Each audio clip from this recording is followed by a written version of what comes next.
Resizing CapCut video is a pretty simple thing to do, and in this video I will be showing you exactly how you guys can do it.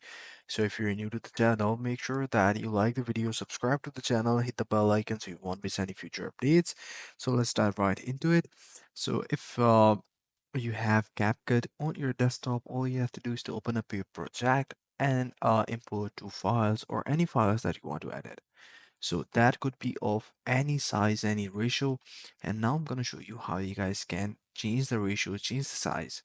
Right now, what I'm going to do is to click on the ratio. And here you guys can see that I can choose different sort of ratios. For example, 16 by 9, 4 by 3.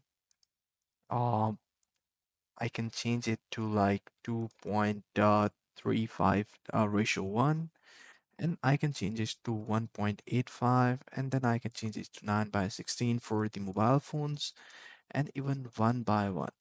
So if I want to go for the custom, I just need to click on the custom, and here I can change between different sort of resolutions, the different sort of FPS that I want to go with, and then the color spaces as well.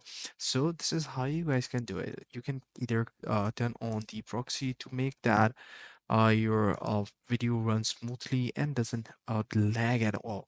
So this is the way how you guys can do it. I hope you find this video helpful. If you do, please consider subscribing to the channel. Take care. Bye bye.